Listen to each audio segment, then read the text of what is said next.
It's time, Cougar Nation. Cougar Tracks. The best season analysis with BYU insider Mitch Harper on KSL NewsRadio and on video every day on the YouTube page for KSL Sports. Welcome into Cougar Tracks here on KSL NewsRadio and the KSL Sports YouTube. I am your BYU insider, Mitch Harper. It's Tuesday, February 3rd here on the program, and BYU football. They're putting together this coaching staff for the 2026 season, and that's our top story of the day. The top story of the day. The biggest story in the world of BYU sports right here on Cougar Tracks. The Cougars' defensive staff in 2026 is complete. Of course, Kelly Poppinga, the defensive coordinator for BYU, Sione Puha, associate head coach and defensive line coach, Demario Warren, passing game coordinator and safeties coach. Filling the gaps, Chad Kahaha.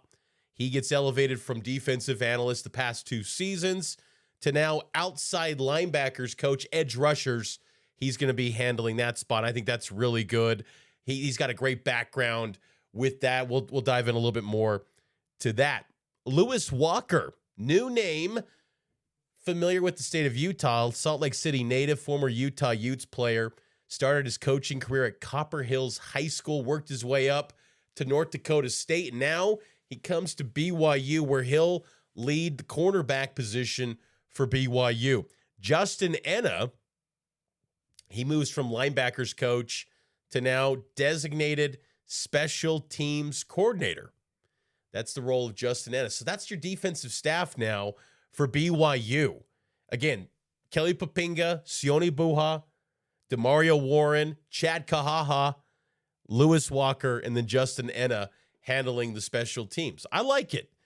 I think what you like the most in a coaching change where Jay Hill leaves for Michigan, typically you would think there's going to be a lot of change, a lot of new on the staff. And there is some new, especially in the secondary where Demario Warren, he steps in, and Lewis Walker steps in as well. The thing is that you also retain a lot and got guys that have been part of the program for a while. Kelly Poppinga, Sione Puha, Chad Kahaha. They've all been around this defense. They understand everything. And you still have Gary Anderson as a senior analyst. And I think that's pretty noteworthy for BYU. Also underrated when it comes to the analyst side of things. BYU announced some elevated analyst position roles for the coaching staff in 2026. The most noteworthy, Tyler Hughes, assistant quarterback coach. He comes from the University of Alabama, where he was an analyst for the Crimson Tide, once a wide receiver coach for the New England Patriots, former Bountiful High head coach, former Snow College head coach. He now comes to BYU as the assistant QB coach. So when you hear assistant QB coach, think of the role of Matt Mitchell. Matt Mitchell, who's now at Colorado State as the quarterback coach in Fort Collins. BYU's going to face him this fall. Matt Mitchell was tasked with getting Bear Bachmeier up to speed on the playbook last summer when Bear arrived in June. So that's that role. It's an important position because Aaron Roderick, who works closely with the quarterbacks, of course, as the offensive coordinator, but it's almost like a unofficial quarterback coach, and Tyler Hughes steps in to that role. Former undergrad at Utah State, got connections to the state of Utah. He joins the BYU staff. So pretty underrated addition there, just in terms of resume alone. You hear the experiences, the NFL, Alabama, Washington, former head coach. Not a bad resume, joining now BYU staff as, in theory, an analyst. Because again, when you hear all these job titles, you've got 10 assistant coaches that can go out on the recruiting trail. You got head coach Kalani Sitake and then 10 assistants that can go out and recruit. The analyst, they have the ability to coach on the field in practices. That changed in 2024. So the Tyler Hughes of the world, and now these guys as well, Raylon Singleton, assistant wide receiver coach. That's a new title for Raylon. Been part of the program since 2022. Dylan Almond, assistant special teams coach now underneath Justin Enna. these guys can all coach on the field. So you've got a lot of different coaches and minds that can all work during a practice and help out the head coach and the assistant coaches as well. Tyus Moe also announced as an assistant linebackers coach for BYU. But the coaching staff coming together quite well, I think, for BYU. When you face a little bit of change, you lose Jay Hill, you lose General Guilford, I think you feel pretty good about where things are at. The question about the defense this year, I think it's going to be fair as far as, like, how's it going to look? What's going to change? Because every coach is going to have different ways they go about it. Again, I've said all along, Kelly Poppinga should not be expected to just simply run everything that Jay Hill did. And look, Jay Hill did it at a very high level. And BYU's got a foundation, and Kelly Poppinga has acknowledged that. But he's got to add his own personality, his own wrinkles to this defense. Take some of the best of what he learned under Bronco Mendenhall. I'm all for that. BYU had some fantastic defenses when Kelly Poppinga was a player at BYU, but also when he was a coach with Bronco Mendenhall as well. Kelly Poppinga, also of note, going to coach the inside linebackers. Sione Buha, as I noted, defensive line coach and associate head coach under Kalani Sitake. So it's a pretty good coaching staff that has a lot of experience. And I like the assistant coach role deal that Kalani Sitake has kind of established within the hierarchy of his program. You got grad assistants, you've got analysts, then you've got these assistant position coaches, because I think it creates the opportunity for retention. When you lose a coach potentially to maybe a more lucrative job, maybe more of a prestigious job, whatever it may be, whatever the reason they might leave, you've got this kind of farm system in a way where you can plug that gap quickly. And you kind of saw that a little bit here in this situation where you did have to go outside and replace General Guilford, which was a big deal, losing him as the defensive passing game coordinator. You get DeMario Warren, who once worked with General Guilford at Southern Utah. I think it's a really good fit. Him and Kelly Poppinga have worked previously at Boise State, so there's an existing relationship already there. I think that's a good hire. And I think, having the opportunity to just fill that gap quickly, because one of the things that's big when it comes to coaching changes, when you look at the calendar typically for these type of moves in college football, is usually they happen in December, maybe January, and it's during a time when the portal opens up and you want to retain position coaches or whatever it may be, retain anyone from a roster, and it helps to have a position coach that a player is familiar with. That's not going to be the end-all be-all for players to stay in a program, but I think it helps that you got familiarity and you can have some guys where you can quickly elevate them to the full-time role if someone does exit. So I think there's a really good structure that Kalani Sitake has built out. And look, Kalani has had this sort of vision for many years. It's taken a long time. And I think, again, I look at this upcoming season in many respects as a new year one. I know Kalani's going into year 11, but it's year one in the sense of this is a new BYU with the football program where highly invested into the resources, financial commitment to roster retention, financial commitment to Kalani Sitake, his staff. I think it's exciting times, and I'm curious to see how this all comes together. I love the addition of Chad Kahaha officially on the staff. Excellent recruiter. I mean, the work that he did back in the day with Utah, he was at UCLA, USC. I remember talking to him in 2019. You can go back in the archives in this podcast, and he talked about that relationship with him and Kalani Sitake. It goes back to his days when he was working at Weber State. Kalani Sitake really took him in as a coach. They formed a great relationship over the past 20 years, and I think that's a great relationship, and I think he's a really good recruiter and a great eye for one, projecting, but also getting in the mix for top-end talent too, because that's what BYU's trying to do. They're not just trying to get the projection-based guys. BYU now has the ability to get into the conversation for, 4-star, 5-star guys.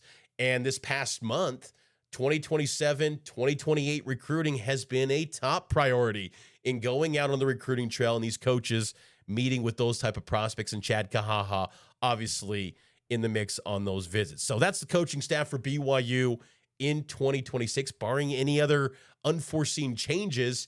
You got the staff in place officially as BYU gets near spring football just around the corner for the Cougars. Let's take a break. We'll get to some BYU basketball around the corner right here on Cougar Tracks, and it's powered by KSL Sports.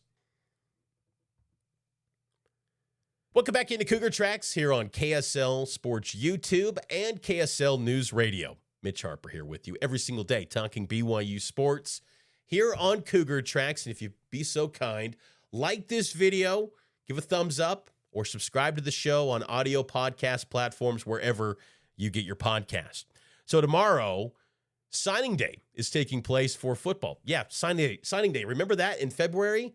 That whole thing? Remember back in the day when signing day in February used to be a massive celebration? BYU used to bring out the alums, and they would announce the signee after the facts would roll in. There were sometimes even celebrations at the Marriott Center. They'd bring in boosters. They'd bring in alums.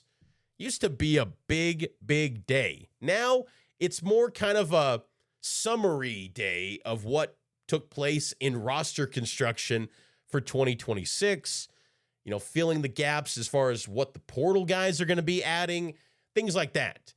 Because BYU's 2026 class, barring some maybe late preferred walk-on additions, it's in the bag, and BYU's got their players signed.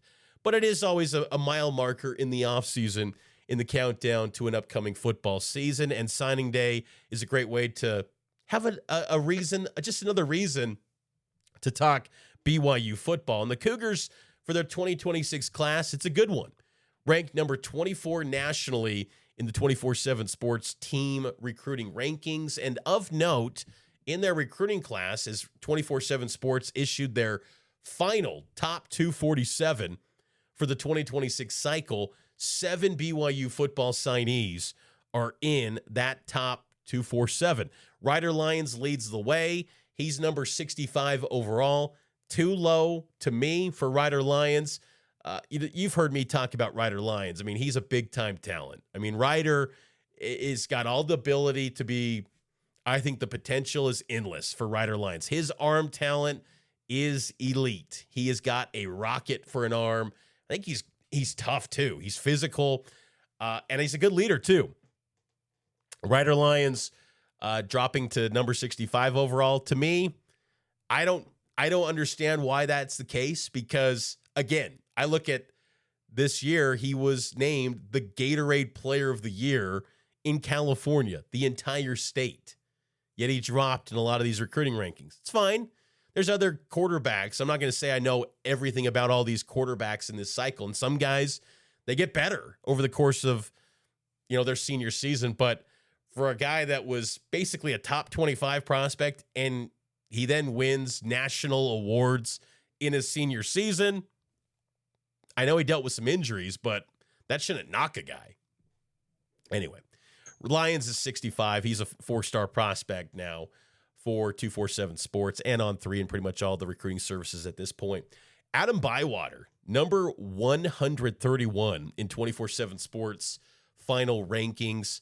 Big-time player. He was at the Navy All-American game, and incredible athlete. I think a lot of people are underestimating him. He's going to go on a mission first before enrolling at BYU. Younger brother to Ben Bywater. Adam was all over the place his senior year. He earned the Man of the Year award in the Navy All-American game. Second consecutive year that a BYU player earned that recognition. McKay Madsen as well. But Bywater is a great athlete, just like his brother. He's going to be a good linebacker for BYU. I always, again, I've talked about this a lot over the years. The linebacker position for BYU, I don't know what it is in the LDS culture, but there's certain positions that the faith just creates good football players, quarterback and linebacker, tight end too. Linebacker, though, is always going to be a position where BYU gets studs, and I think Adam Bywater is going to be a really good one for the Cougars. Bot Mulitalo, number 136 in 24/7 Sports rankings. The Lone Peak offensive tackle comes into BYU, once a defensive lineman, settling in at offensive tackle. I think it's the right move for him. because you look at his body type, he's got endless ability.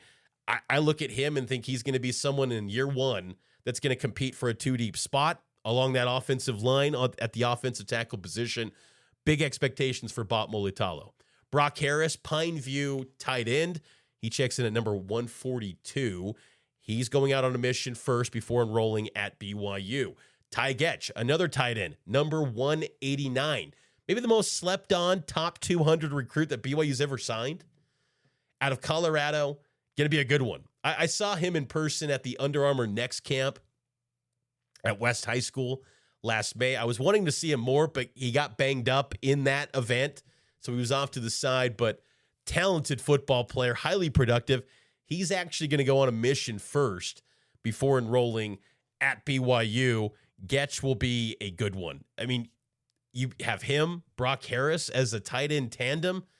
BYU is building up that pipeline. You got Walker Lyons, then Harris, then Getch.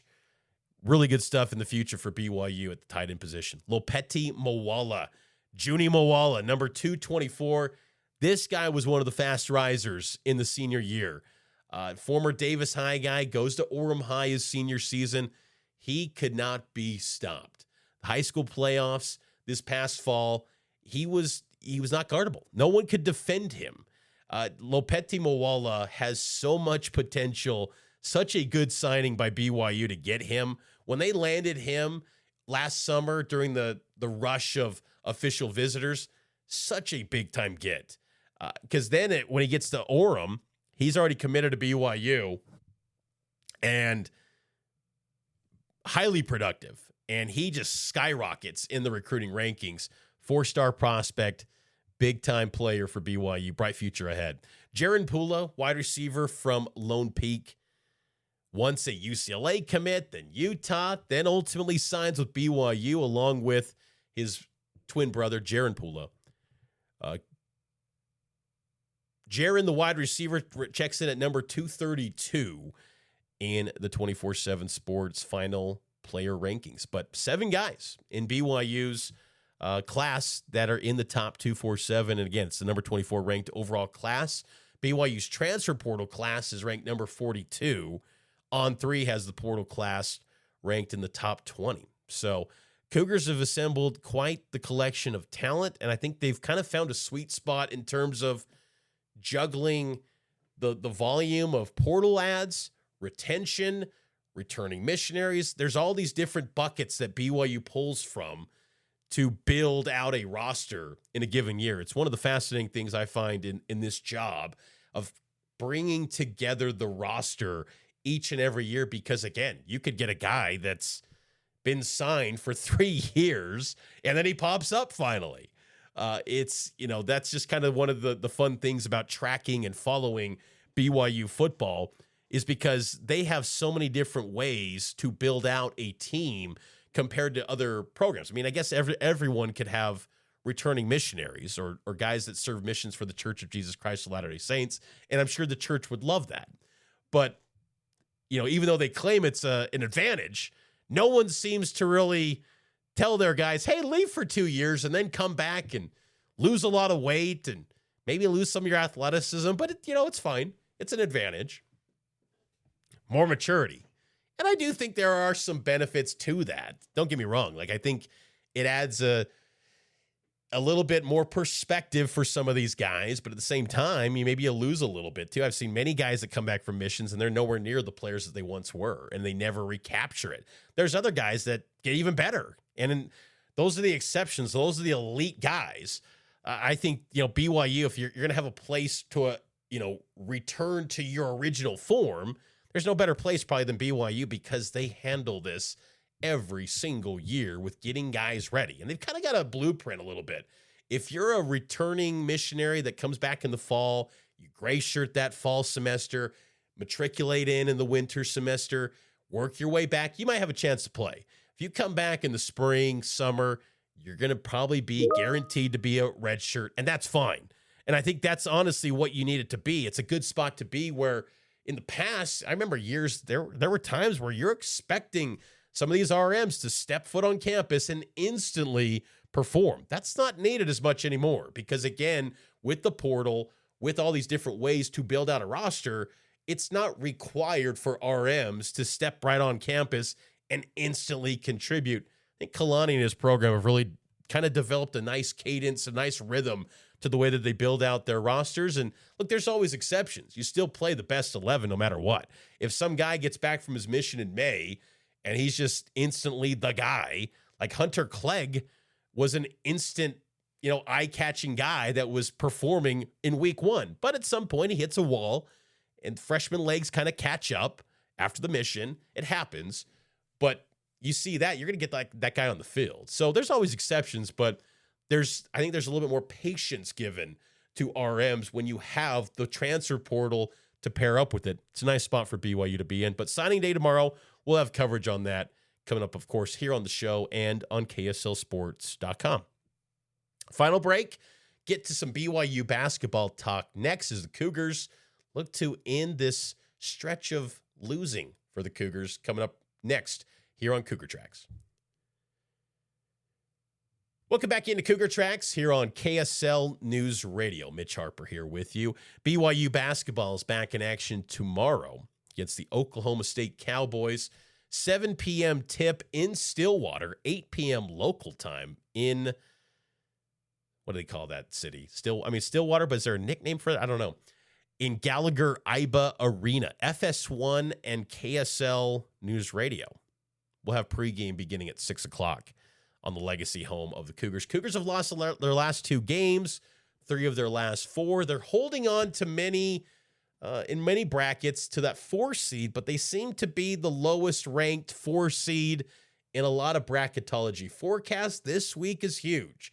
Go onto the road, face a quad 1 team in Oklahoma State. Not the greatest team, but because of where they're at in the predictive ratings and the net and Ken Palm, things like that, it's a quad 1 game on the road.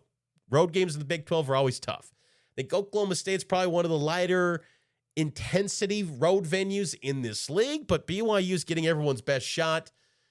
And then, of course, this Saturday, you got the Houston Cougars rolling into the Marriott Center. That's going to be an absolute banger of a game between BYU and Houston. But head coach Kevin Young spoke to the media earlier today and was asked, with these losing streak, or I should say losing streak, but stretch of losing for this BYU team and the slow starts in the first half, is he maybe considering a lineup change potentially in the starting 5? This was KY. Everything's on the table as far as considerations. So, we've analyzed it quite a bit. Like I said, everything's on the table. Gut feel, not going to make a lineup change. But, yes, in terms of analyzing it to that degree, yes, we've analyzed it to that degree. KY is always going to turn over every stone if needed to figure out what he needs for his team to have the best chance to possibly win games. But I think the thought would be with a lineup change, maybe Moo Davis potentially, you move him out of the starting 5, maybe Hadim Boop. But I think KY is probably right that at this point, probably don't make a change right now. But is it nearing that point of the season where something's got to give? Kennard Davis has got to start knocking down big shots for this team. He's going to get open looks. There's going to be someone that's open. When you got AJ, when you got Rob Wright, when you've got Richie, someone's going to be open. So Kennard Davis has got to have some big games going forward for BYU, recapture that second half performance that he had last week against the Arizona Wildcats. Speaking of one of BYU stars, AJ Dubonsa, should he be more aggressive in the first half? Remember, it took a little bit of time for him to get his shot off against Kansas, but KY had explanation on that. If you're referencing the Kansas game, you'd have to show me the clips where he wasn't aggressive. They did a good job of every time he got the ball, he was getting double teamed. And so I don't think it was like, oh, AJ, be more aggressive. It was like every time he got the ball, he got double teamed. So that's more on me probably to find ways to get him in positions where he can't get double, try to get him on the move more and so forth. But I think really my real challenge to AJ is to just get himself jump-started on the defensive end of the floor. I think that's, our intensity level raises in the second halves, and we're trying to, that is something that we've discussed, not just with AJ, but with the whole team, just having a level of intensity that's a lot a bit higher to start games. Now, I think defensively there's some things we can do naturally with the coverages that we employ to make ourselves get a little bit more aggressive, and maybe that's a way we can kind of jumpstart the guys. BYU has struggled defensively as of late. 53 points given up in the first half to Kansas. The most points scored in a half by a Bill Self Kansas team against a ranked opponent. Bill Self's been there for over 20 plus years at Kansas. They faced a lot of ranked teams, and Kansas had a lot of great teams. Most points scored in a half. BYU's got to fix things on the defensive end. Give up 90 against Kansas, 86 against Arizona, even almost 80 against Utah. I mean, Utah was staying around. It was never in question, but Brown and McHenry went off, and they were knocking down threes left and right. Texas Tech scored 84. BYU's got to fix things on the defensive end. I know that they're much more capable than what they've shown as of late. And I like that point by Kevin Young that they got to get things jump-started on the defensive end, because this team's a lot better defensively than what they've shown in recent games. They've dropped down to 34th nationally in adjusted efficiency in KenPom. They're 8th right now in the Big 12 Conference in league play. So they got to tighten things up there and not just be middle of the road. You got to be, among the elite. You got to be kind of in that top 20 threshold if you really want to be a Final Four type of team. Because again, if you win these games this week, all is happy in the world of BYU hoops. You sweep this week, you're back on track and you're starting to climb the seed line. Because again, you do not want to be in a 4 or 5 seed line, because the path is just that much more difficult to potentially getting to the area and the destination that you want to be at. College basketball is deeper than it's maybe ever been in terms of the quality of teams that are going to be in this NCAA tournament coming up in March. You want to have as good of a seed as possible. That's the path here. I'm not really worked up about Big 12 championship. I just want to see BYU play at its best in March and have the best possible seed that you can get. And I think that's the key here. And I think this week is critical because you got 2 Quad 1 opportunities, one of which will be an elite Quad 1A. That's coming up against Houston on Saturday. But you got to take care of business against this Oklahoma State team on Wednesday night. We'll talk about that game a little bit more tomorrow on game day to get you ready for the Cougs and the Pokes. That's going to do it for this edition of Cougar Tracks. I hope you enjoyed it. Make sure to subscribe to the show wherever you get your podcast, and also subscribe to Cougar Tracks on KSL Sports YouTube. Like this video, and we'll talk to you tomorrow here on Cougar Tracks, and it's powered by KSL Sports.